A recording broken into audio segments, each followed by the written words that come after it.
legend. There I was lying in bed and I couldn't sleep. My mind was trying to grasp what I could not understand. And then all of a sudden I had a revelation. It had been days since I felt any rest at all. Anyway, the revelation was one that would start the gears of a game that I didn't even know if I could accept, live out, or complete. In the vision I had, I saw 1,000,000 little beads. They were carved into skulls. There were blue ones, red ones, and even crystal ones. So there I was, in bed, dreaming of all the cash I would make if the beads were mine. Oh, and by the way, I am a king, an adventurous one. So this is a story of how I acquired the beads that you buy right there in your corner store. Now they sell for what, 5 cents or something? Well, that's true. But if you knew what I went through to get them, you might consider them quite the deal. For they cost a lot more than that. After I had my revelation, I impatiently called my officers into my royal office for consideration, and we devised a plan. See, the beads weren't in our country. No, they were far off in a country that was on a whole different continent. So I made up a team from the best hunters and adventure seekers at my disposal in my kingdom. And we set sail for that foreign land. Now the sea was rough, and we almost capsized many times. But we finally made land. What a joy that was. But that was only the start. We had to walk for weeks, trying not to get eaten by the wildlife. We finally made it to the mountain where the beads were laying.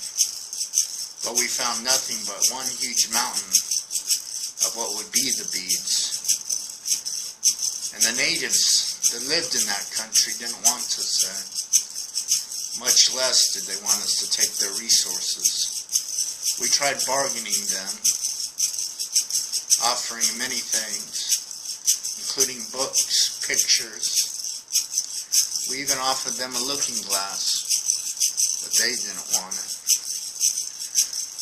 So in the end, we had to battle them. And with the help of our God and magic, we ridded ourselves of their inhospitality. Now you know how those beads are so little? Well, here we are looking at what would be the beads. But they were of one stone, about 1,000,000 pounds they weighed. So we spent about a year breaking the rocks with hammers and picks just to get them to a size that we could fit into our ship to get them back to our country.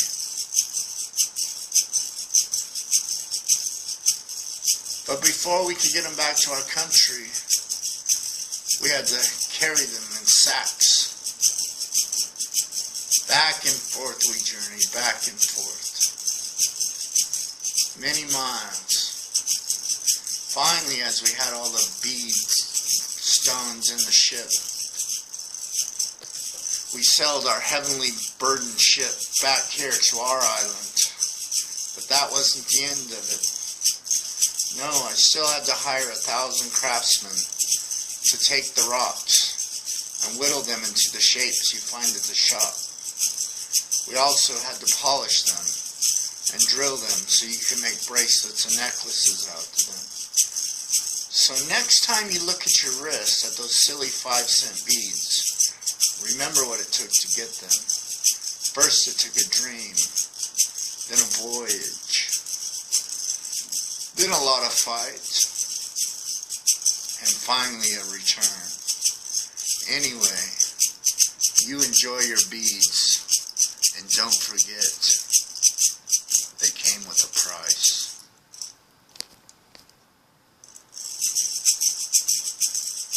Way back when, there were creatures that were rock hard. In fact, they were not hard as stone. They were out of stone. They were stone. They were made of the earth. Theirs was a solid existence. They're still around, though you can't see them. They're giants, and they live in the crevices of our earth. They're stationary beings that seldom shake. But on occasion, they do move. And I bet you can even feel them. Ever heard of an earthquake?